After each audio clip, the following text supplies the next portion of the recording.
Bismillahirrahmanirrahim. Welcome to the Design Analysis of Algorithms course in lecture number 24. पिछले lecture में हमने Hopman encoding की बात की थी और हाफमैन इनकोडिंग क्या है उसकी डिटेल से हमने डिस्कशन की, उस प्रॉब्लम को समझा और हाफमैन इनकोडिंग बेसिकली क्या इसका मतलब इशू है, उसको हम कैसे रिजॉल्व करते हैं, ये सारा हमने डिस्कस किया और उसके एल्गोरिदम को समझा, उसकी एग्जांपल हमने कवर की। मुझे उम्मीद है कि आपने उसकी प्रैक्टिस की होगी और उसको डिस्कस कर लिया होगा। आज के इस लेक्चर में हम बात करेंगे हाफमैन इनकोडिंग के एल्गोरिदम, यानी उसका जो सूडो कोड फॉर्म है उसको डिस्कस करेंगे और उसका फाइनली एनालिसिस भी करेंगे। तो greedy algorithm, Hopman encoding algorithm is a greedy algorithm, जो अभी हम उसके एग्जाम्पल कवर कर आए हैं। And Hopman encoding finds the optimal solution, और ये जाहिर है एक ऑप्टिमल सोल्यूशन आपको उसने दिया जो हमने अप्लाई करके भी देख लिया है।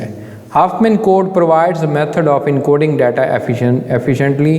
नॉर्मली वही characters coded using the standard code like ASCII, और मैंने आपको कहा है कि अगर आस्की कोड अप्लाई करें लास्ट लेक्चर में तो बहुत ज़्यादा बिट्स बनते हैं, लेकिन अगर मैं उसको हाफमैन इनकोडिंग से करूं तो तकरीबन 54% तक, 60%, इवन के 70% तक भी मैं सेविंग कर सकता हूं। तो काफ़ी बड़ी सेविंग है अगर आप इसका जायज़ा लें तो।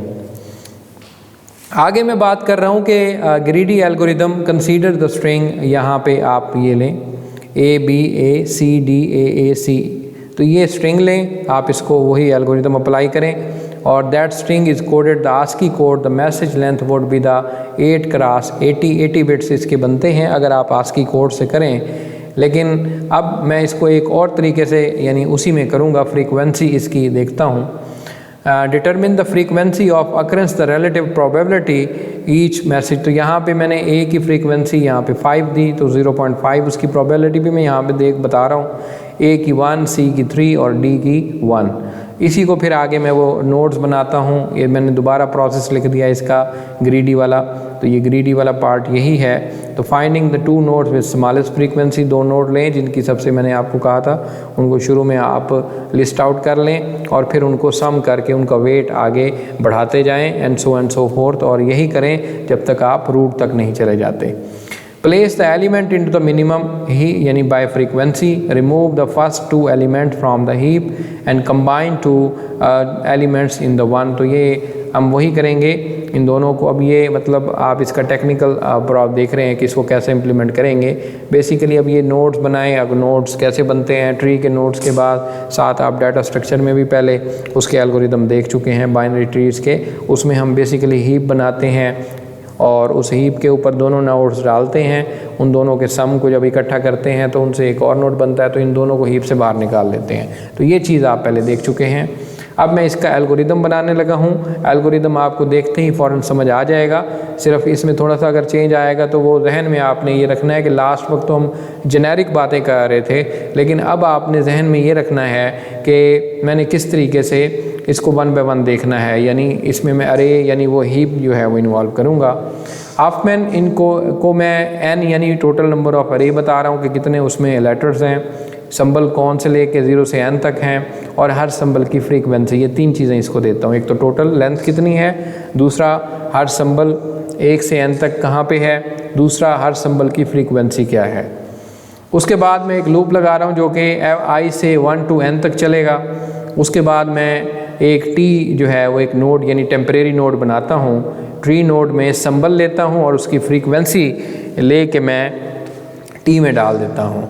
उसके बाद मैं PQ यानी एक प्रायोरिटी क्यू बनाई है मैंने। प्रायोरिटी क्यू क्या होती है आप इससे वाकिफ़ हैं डाटा स्ट्रक्चर में, उसकी मदद से मैं इंसर्ट कर रहा हूँ ये नोड और फ्रीक्वेंसी को फ्रीक्वेंसी की अरे में डाल रहा हूँ। यानी मैंने अभी ये नोड बनाया, यानी सम ये सिंबल आए और उसकी फ्रीक्वेंसी इन नोड में t में क्या पड़ी हुई है, सिंबल यानी a और उसकी फ्रीक्वेंसी, इसको मैंने t में डाल दिया।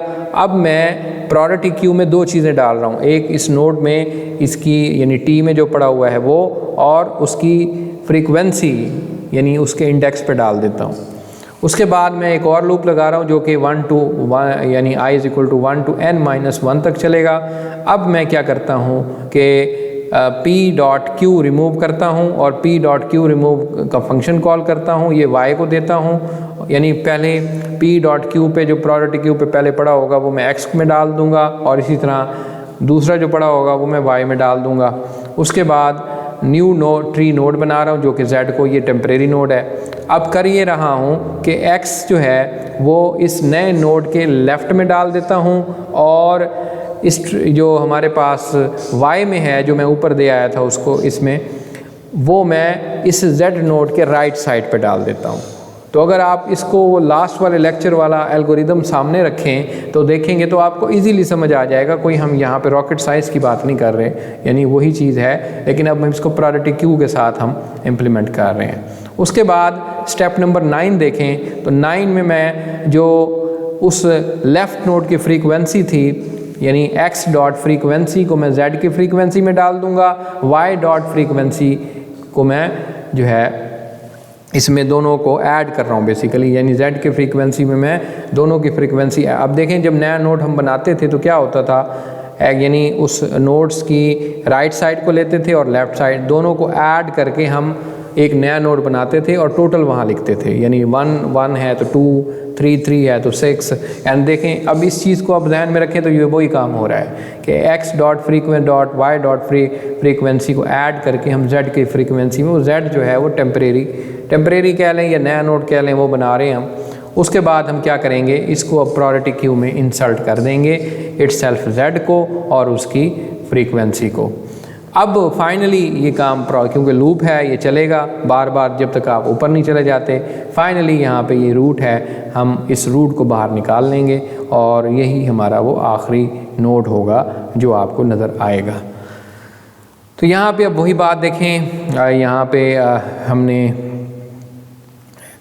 यहाँ से अगर इसका कोड A का मालूम करें तो 0 बनता है और अगर C का कोड मालूम करेंगे तो 1 0 बनता है। ये अब मैं कोड मालूम करने का एक तो दूसरा आपको बताया है। इसी तरह B का मालूम करेंगे तो 1 1 0 बनता है, D का मालूम करेंगे तो 1 1 1 बनता है। तो ये सारे कोड आपको नज़र आ रहे हैं, ये दोबारा आपके सामने एग्जांपल वही आ गई। प्रीफिक्स कोड क्या होता है जी, the code word assign to the character by Huffman algorithm have the property no code word is the prefix any other. तो ये दोबारा वही फ्रीक्वेंसी है, कोड वर्ड मैंने इनके दे दिए हैं, साथ साथ आपको कोड भी दिखा दिए हैं फ्रीक्वेंसी। और इस लेक्चर में मैंने आपको इसकी प्रोबेबिलिटी भी निकालना सिखा दी है कि फ़र्ज़ करें 5A की फ्रीक्वेंसी है तो इसकी 0.5 बनेगी। बेसिकली यहाँ उनके पॉइंट बना देते हैं, तो ये काफ़ी इंपॉर्टेंट चीज़ है। उसके बाद आप देखें कि prefix property evident by the fact that code words leaves the binary tree. अब ये सारी वही बातें हैं, मैं यहाँ पे अब दोबारा एक्सप्लेन नहीं कर रहा, तो इसको आप देख लेंगे।